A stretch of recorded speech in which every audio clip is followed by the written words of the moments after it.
পশ্চিমবঙ্গের সরকার মুখ্যমন্ত্রী মমতা বন্দ্যোপাধ্যায় যে লক্ষ্মীর ভাণ্ডার প্রকল্পের কথা বলেছিলেন, তো সেই লক্ষ্মীর ভাণ্ডার প্রকল্প আপনি কিভাবে করবেন, কি কি কাগজপত্র লাগবে, কোথায় ফর্ম পাবেন এবং কারা করতে পারবেন এবং কত টাকা কি দেবে, এই সমস্ত তথ্য নিয়ে আমার এই ভিডিওটিতে আলোচনা করা হইল। আপনারা মনোযোগ সহকারে শুনতে থাকুন। তো চলুন জেনে নিই। তো এই লক্ষ্মীর ভাণ্ডার প্রকল্প করার জন্য আপনাদের ওনাকে কিন্তু অবশ্যই পশ্চিমবঙ্গের বাসিন্দা হতে হবে। এই লক্ষ্মীর ভাণ্ডার প্রকল্প করার জন্য অনেকে অবশ্যই পশ্চিমবঙ্গের বাসিন্দা হতে হবে এবং যে মহিলার এই লক্ষ্মীর ভাণ্ডার প্রকল্পটি করবেন ওনার নামে কিন্তু অবশ্যই স্বাস্থ্যসাথী কার্ড থাকতে হবে এবং ওনার বয়স 20 থেকে 60 বছরের মধ্যে হতে হবে। তো ওনার নামে যেমন কোনো ব্যাংকের পাসবই থাকে এবং ওই পাসবইয়ের সঙ্গে আধার কার্ড লিঙ্ক থাকে, তবেই কিন্তু উনি করতে পারবেন। তো চলুন জেনে নিই এই লক্ষ্মীর ভাণ্ডার প্রকল্পের সম্পর্কে। তো লক্ষ্মীর ভাণ্ডার প্রকল্পে কত টাকা কি পাবেন সেই সম্পর্কে আগে আমরা জেনে নিব। তো যারা এসসি এসটি তারা কিন্তু প্রতি মাসেই 1000 টাকা করে পাবেন এই লক্ষ্মীর ভাণ্ডার প্রকল্প থেকে। জেনারেলরা পাবেন প্রতি মাসেই 500 টাকা করে। তো এই লক্ষ্মীর ভাণ্ডার প্রকল্প করার জন্য যে জেনার করবেন তার যে প্রয়োজনীয় ডকুমেন্টগুলো লাগবে, তো চলুন ওই ডকুমেন্টগুলো জেনে নিই। জেনার করবেন ওনার কিন্তু অবশ্যই আধার কার্ডের জেরক্স লাগবে, কাস্ট সার্টিফিকেটের জেরক্স লাগবে, রেশন কার্ডের জেরক্স লাগবে এবং বয়সের প্রমাণ লাগবে, ব্যাংকের ডিটেলস লাগবে এবং পাসপোর্ট সাইজ ফটো ও মোবাইল নম্বর, এগুলো কিন্তু অবশ্যই ওনার লাগবে। তো চলুন কিভাবে ফর্মটি আমরা ওই যে লক্ষ্মীর ভাণ্ডার প্রকল্পে ফর্মটি যে পূরণ করে জমা দিতে হবে, তো চলুন সেই ফর্মটি কীভাবে পূরণ করতে হবে আমরা ভিডিও লাস্টে আপনাদেরকে জানিয়ে দেবো। তো ওই ফর্মটি পূরণ করার পর এবং এই কাগজগুলি এই ডকুমেন্টগুলি জেরক্স করার পর দুয়ারে সরকার ক্যাম্প বসবে 16ই আগস্ট প্রতিটি পঞ্চায়েতে। সেখানে গিয়ে আপনাকে অবশ্যই জমা করতে হইবে। 16ই আগস্ট থেকে 15ই সেপ্টেম্বর পর্যন্ত এই দুয়ারে ক্যাম্প থাকবে। তো অবশ্যই ওই ডেটের মধ্যে আপনাকে অবশ্যই জমা করতে হইবে।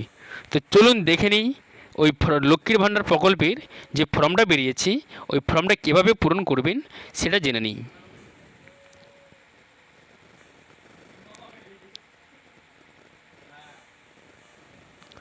তো আমি ফর্মটি ওপেন করে নিচ্ছি। এটি হচ্ছে লক্ষ্মীর ভাণ্ডার প্রকল্পের ফর্ম। দেখুন এই ফর্মটি হচ্ছে government of West Bengal Lakshmir Bhandar scheme application form to be fill in English block capital letters only, please check appropriate boxes wherever application. তো এই যে দেখতে পাচ্ছেন কোণে যে ঘরটি দেখতে পাচ্ছেন কালার পাসপোর্ট সাইজ ফটোগ্রাফ, এখানে কিন্তু ওই আবেদনকারীর একটি কালার পাসপোর্ট সাইজ ফটোগ্রাফ এখানে টিচ করতে হবে এবং এখানে বলে দিয়েছে দেখুন to be filled in English block letter, অর্থাৎ এই ফর্মটি কিন্তু আপনাকে ইংরাজি লেটারের বড় অক্ষরে পূরণ করতে হইবে। এবং দেখুন please check appropriate box where application star mark fill and mandatory. দেখবেন যে স্টার চিহ্নগুলো দেওয়া আছে, যে স্টার চিহ্নগুলো দেওয়া আছে ওগুলো কিন্তু আপনাকে অবশ্যই ফিল আপ করতে হইবে। তো চলুন শুরু করি এই ফর্মটি কীভাবে ফিল আপ করবেন। দেখুন এই যে ওপরের কোণটার দিকে লেখা আছে application ID for official only, application ID for official only, এটা শুধু অফিসের জন্য, কেবলমাত্র অফিসেই এটা করবে, এটা আপনারা কিছু করবেন না। তো যে দুয়ারে সরকার ক্যাম্পে আপনি জমা দিতে যাবেন ওইটা কিন্তু ওইখানেই ওনারা করে দেবে, ওইটা আপনাকে এখন কিছু করা চলবে না। অ্যাপ্লিকেশন ফর্ম ফর লক্ষ্মীর ভাণ্ডার স্কিম। তো দেখুন নিচের দিকে কি বলছে, সরকার রেজিস্ট্রেশন নাম্বার পার্সোনাল ডিটেল, এটা কি বলছে সরকার রেজিস্ট্রেশন নাম্বার। তো এই রেজিস্ট্রেশন সরকার নাম্বারটাও কিন্তু আপনি যখন ওই দুয়ারে ক্যাম্পে জমা দিতে যাবেন ওনারাই কিন্তু এই রেজিস্ট্রেশন নাম্বারটা দিয়ে দিবে। স্বাস্থ্যসাথী কার্ড নাম্বার, তো অবশ্যই যারা আপনি লক্ষ্মীর ভাণ্ডার প্রকল্পটি করবেন ওনারা অবশ্যই কিন্তু এই ঘরটিতে, এই যে দেখতে পাচ্ছেন এই ঘরটিতে স্বাস্থ্যসাথী কার্ড নাম্বার এই ঘরটিতে আপনি দিয়ে দিবেন। তো স্বাস্থ্যসাথী কার্ডের নাম্বারটা দেওয়ার পরেই আপনি আধার নাম্বারটা কিন্তু তার নিচের ঘরটিতে দিয়ে দিবেন। এই যে দেখতে পাচ্ছেন আধার নাম্বার, এই আধার নাম্বারটি তার নিচের ঘরটিতে দিয়ে দিবেন এবং তার নিচে দেখবেন ফার্স্ট নেম, এখানে দেখুন বেনিফিশিয়ারি নেম অর্থাৎ যার করবেন ওনার নামটা কিন্তু আপনি এইখানে দিয়ে দিবেন। ফার্স্ট নেম দিচ্ছে ফার্স্ট নেমটা দিবেন, তারপরে মিডল নাম দিচ্ছে মিডল নেমটা দেবেন, তারপর হচ্ছে লাস্ট নেমটা আপনি কিন্তু দিয়ে দিবেন। তো এগুলি আপনি মনোযোগ সহকারে কিন্তু পূরণ করবেন, ভুলভাল করবেন না। ভুলভাল করে দিলে কিন্তু আপনি অসুবিধায় পড়ে যাবেন। তার একটু নিচেই দেখবেন মোবাইল নাম্বার লেখা আছে, মোবাইল নাম্বারটা আপনাকে অবশ্যই দিতে হবে, মোবাইল নাম্বারটাও দিয়ে দিবেন। ইমেল আইডি ইজ অ্যাভেলেবেল, যদি ইমেল আইডি আপনাদের থাকে তাহলে ইমেল আইডি দিবেন, যদি না থাকে দেওয়ার কোনো দরকারই নয়। তারপরে দেখুন জেন্ডার মানে লিঙ্গ, এখানে অবশ্যই ফিমেল থাকবে, ফিমেল তো থাকবেই কারণ স্বাস্থ্যসাথী কার্ড মহিলাদেরই হয়, আর এইটা কিন্তু মহিলাদেরই হবে, ছেলেদের হবে না।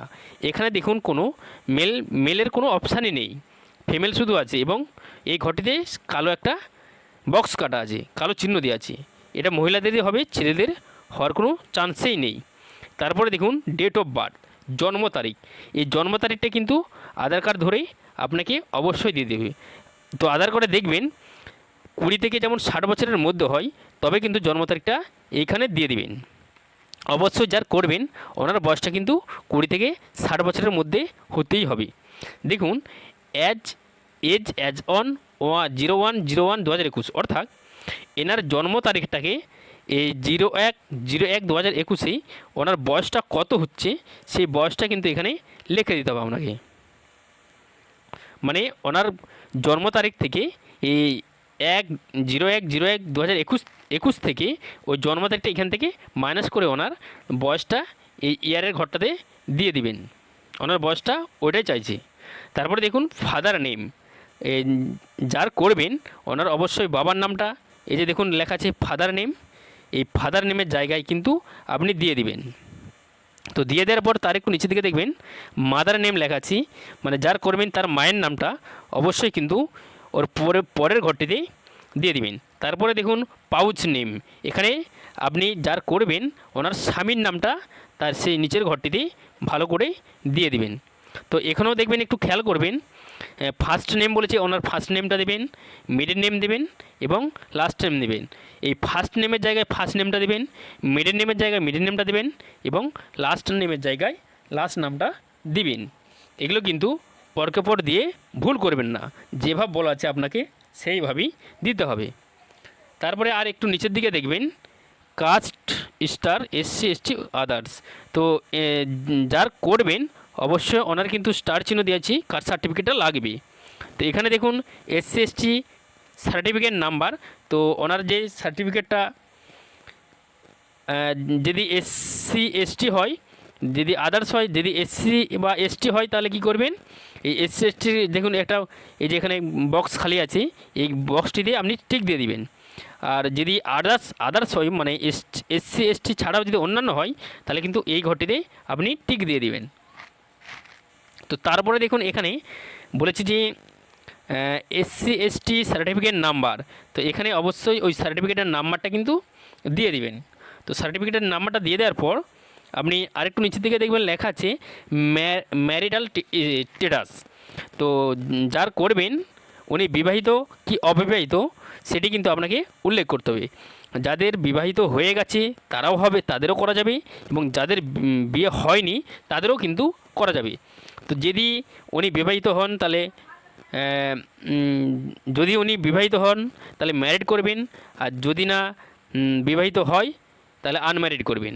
আনম্যারিড মানে হচ্ছে বিবাহিত, আনম্যারিড মানে হচ্ছে অবিবাহিত এবং ম্যারিড মানে হচ্ছে বিবাহিত, ওইটাও কিন্তু অবশ্যই করে দিতে হবে। আর সেপারেটেড মানে হচ্ছে ধরুন যদি উনি অবিবাহিত হন, সেপারেটেড মানে তিনি পৃথক আছেন নাকি আলাদা আছেন নাকি সেটা উল্লেখ করতে বলছে। তো আপনি কি করবেন, যদি বিবাহিত হয় তাহলে বিবাহের ঘরে টিক দিবেন, যদি অবিবাহিত হয় তাহলে অবিবাহের ঘরে টিক দিবেন। এই আনম্যারিড মানে হচ্ছে অবিবাহিত, এই ঘরটিতে টিক দিবেন, আর যদি বিবাহিত হয় তাহলে এই বিবাহিত ঘরের টিক দিবেন। তো তারপরে আরেকটু নিচের দিকে দেখবেন লেখা আছে স্টেট, অর্থাৎ উনি অবশ্যই এই ঘরটা পূরণ করাই আছে। তো এই লক্ষ্মীর ভাণ্ডার প্রকল্প পশ্চিমবঙ্গের বাসিন্দা ছাড়া করা যাবে না, তাই এই ঘরটা দেখুন ফিল আপ করাই আছে, ওয়েস্ট বেঙ্গল বলে লেখাই আছে। তারপরে আরেকটু নিচের দিকে দেখবেন ডিস্ট্রিক্ট অর্থাৎ জেলার নাম, এখানে কিন্তু অবশ্যই যিনি করবেন ওনার জেলার নামটা দিয়ে দিবেন এবং পুলিশ স্টেশন অর্থাৎ থানার নাম, তার নিচে দেখবেন থানাটা আছে, থানার নামটা দিয়ে দিবেন। তারপরে দেখুন ব্লক মিউনিসিপ্যালিটি ক্রপ, এখানে অবশ্যই যারা শহর অঞ্চলে বাস করছেন তাদের শহর মিউনিসিপ্যালিটি দেবেন এবং যারা গ্রাম অঞ্চলে বাস করছেন তাদের কিন্তু এই ঘটিতে গ্রাম অঞ্চলের নামটা, এই ব্লক নামটা দিয়ে দিবেন। তারপর দেখুন জিপি ওয়ার্ড নাম্বার, অবশ্যই যারা গ্রাম অঞ্চলে বাস করছেন তাদের জিপি নাম্বার অর্থাৎ গ্রাম পঞ্চায়েতের নাম দিয়ে দেবেন এবং ওয়ার্ড নাম্বার যারা শহরাঞ্চলে বাস করছেন তাদের ওয়ার্ড নাম্বার দিয়ে দেবেন। তো এইখান তার নিচের একটু ঘরে দেখবেন লেখা আছে ভিলেজ, টাউন অ্যান্ড সিটি। তো অবশ্যই যার করবেন তার ভিলেজের নামটা এখানে দিয়ে দিবেন। এই যে ঘরটা দেখুন ভিলেজ, টাউন, সিটি, এই ঘরটিতে দিয়ে দিবেন। তারপরে দেখুন লেখা আছে হাউস প্রেমিস নাম্বার, এটা আপনি দেখুন স্টার চিহ্ন নাই, এটা স্টার চিহ্ন দেওয়া নেই, এটা আপনি দিতেও পারেন নাও পারেন। আর যদি আপনাদের বাড়ির নাম্বার থেকে থাকে তাহলে কিন্তু দিয়ে দিবেন, আর যদি নাও দেন তাহলে কোনো অসুবিধা নেই। দেখুন তার একটু নিচে আছে post office number, post office অর্থাৎ আমাদের যার করবেন তার পোস্ট অফিসটা কোথায় তার নামটি কিন্তু দিয়ে দিতে হবে। এবং তার আরেকটু নিচে দেখুন পিনকোডটা আছে, সেই পিনকোডের নাম্বারটি কিন্তু দিয়ে দিবেন। তারপরে আরেকটু নিচের দিকে দেখুন লেখা আছে number of year dwelling in West Bengal, অর্থাৎ number of year dwelling in West Bengal, উনি পশ্চিমবঙ্গে কত বছর ধরে বসবাস করছেন। তো এই যে ওপরের দিকে দেখুন আপনি যে এই যে এখানে দেখুন লিখেছেন আপনি যে বয়সটা দিয়েছেন, তো ওই বয়সটাই কিন্তু আপনি এখানে দিয়ে দেবেন।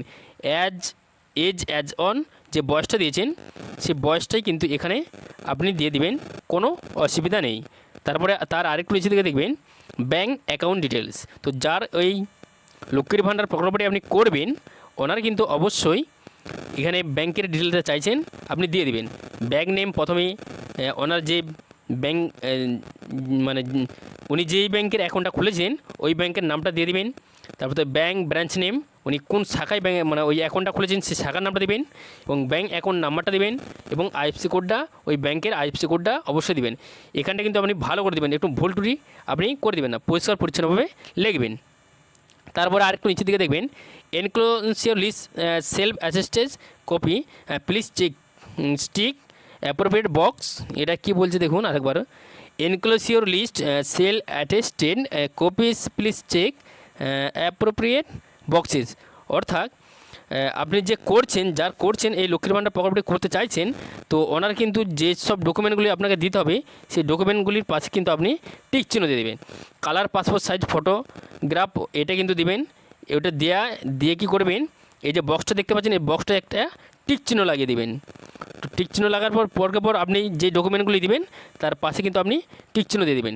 কপি অফ স্বাস্থ্য কার্ডের পাশে টিক চিহ্ন দিয়ে দেবেন। কপি অফ আধার কার্ড এর পাশেও টিক চিহ্ন দিয়ে দেবেন। Copy of SC/ST certificate if ST/ST যদি থাকে তাহলে টিক চিহ্ন দিবেন, আর যদি ST/ST সার্টিফিকেট না থাকে তাহলে কিন্তু টিক চিহ্ন দেওয়ার কোনো দরকারই নাই। তো যাদের সার্টিফিকেট আছে তারাও করতে পারবেন, যাদের সার্টিফিকেট নাই তারাও কিন্তু এটা করতে পারবেন।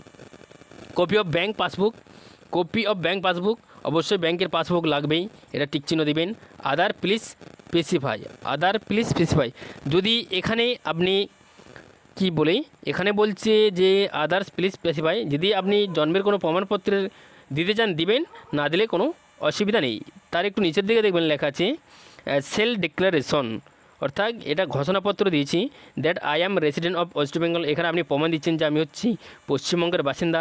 তারপরে তার একটু নিচের দিকে লেখা আছেন দেখবেন that I do not earn my monthly pension any regular government job, এটা বলতে চাইছে যে আপনি কোনো রেগুলারভাবে কোনো সরকারি গভর্নমেন্ট থেকে পেনশন পান না, মানে সরকারি প্রকল্প পান না। তারপরে that all the information and document submitted by me are correct to the best my knowledge. তারপরে কি বলছি যে in case any of the information document is not found to be false তো action shall be taken against me the benefit will be terminated, অর্থাৎ আপনি যে কাগজপত্র যে তথ্যগুলো দিয়েছেন এগুলি কিন্তু আপনার সত্য, হ্যাঁ কোনো যদি ভুল ত্রুটি দিয়ে থাকেন তাহলে কিন্তু আপনার বিরুদ্ধে চার্জ নেওয়া হবে। তো ওটাই এখানে বলতে চেয়েছি। তারপর আর একটু নিচের দিকে দেখুন ডেট, এই ডেটের জায়গায় ডেটটা বসিয়ে দেবেন, সিগনেচার অফ দ্য অ্যাপ্লিকেন্ট আবেদনকারী সই করে দেবেন। যিনি করছেন ওনার কিন্তু এখানে সিগনেচার অফ দ্য অ্যাপ্লিকেন্ট, যিনি যার এই প্রচেষ্টা লক্ষ্মীর ভাণ্ডার প্রকল্পটা করবেন ওনার এখানে কিন্তু নামটা বসিয়ে দিবেন। তো নামটা বসিয়ে দেওয়ার পর তার নিচে লেখা আছে দেখুন অ্যাকনলেজমেন্ট। তো এখানে দেখুন to be performed and handed over to beneficiary. তো এটা কিন্তু ওই যে আপনাদের পঞ্চায়েতে যে দুয়ারে সংখ্যার ক্যাম্পটা বসবে ওই ক্যাম্পে জমা দেওয়ার সময় এই যে অ্যাকনলেজমেন্ট স্লিপ দেখুন এখানে একটা ডট দাগ টান আছে, এখান থেকে ছেড়ে কিন্তু আপনাকে অবশ্যই এটা দিয়ে দিবেন। এই ঘরটা আপনি পূরণ করতেও পারেন না পারেন, যদি পূরণ করেন তাহলেও অসুবিধা নাই, আর যদি পূরণ করবেন তাহলে অসুবিধা, যদি আপনি পূরণ করবেন তাহলেও কোনো অসুবিধা নেই, আর যদি পূরণ করেন তাহলেও কোনো অসুবিধা নেই। দেখুন এখানে আই দিয়ে ড্যাশ লেখা আছে, এখানে আই মানে হচ্ছে যার এই লক্ষ্মীর ভাণ্ডার প্রকল্পটা করবেন ওনার নামটা দিয়ে দিবেন, ডটার বা ওয়াইফ অফ ওনার স্বামীর নামটা দিয়ে দিবেন কিংবা বাবার নামটা দিয়ে দিবেন। এখানে বলেছে ডটার বা ওয়াইফ অফ, হ্যাঁ দিয়ে দিবেন। তো হ্যাভ সাবমিটেড লক্ষ্মীর ভাণ্ডার অ্যাপ্লিকেশন, এখানে বলছে অন ডেটটা দিয়ে দিবেন, এখানে যে ডেটে আপনি জমাটা করছেন এখানে অবশ্যই আবেদনকারী মোবাইল নাম্বারটা দিয়ে দেবেন, সাথে কার্ড নাম্বারটা দেবেন, আধার নাম্বারটা দিয়ে দেবেন। দিয়ে দেওয়ার পর আপনি receive on date signature of the receiving official with seal, এখানটা আপনি কোনো কিছুই করবেন নি। তো এখানটা আপনি কোনো কিছুই করবেন নি, এখানে যে ওই যে দুয়ারে সরকার ক্যাম্পে বসবে ওই ক্যাম্পে যখন জমা করবেন ওনারাই কিন্তু এখানে signature of the receiving official with seal, হ্যাঁ যিনি রিসিভ করবেন উনি সই করে দেবেন এবং ডেটটা বসিয়ে দেবে। তো যদি আমাদের এই ভিডিওটি থেকে আপনি কোনো উপকৃত হয়ে থাকেন তাহলে আমাদের চ্যানেলটিকে আপনি সাবস্ক্রাইব করবেন, আমাদের চ্যানেলটিকে অবশ্যই সাবস্ক্রাইব করবেন এবং একটি লাইক করবেন এবং অল নোটিফিকেশন ক্লিক করে নোটিফিকেশনটি অন করে রাখবেন। তো আরও নিত্য নতুন ভিডিও পাওয়ার জন্য অবশ্যই সাবস্ক্রাইব করবেন।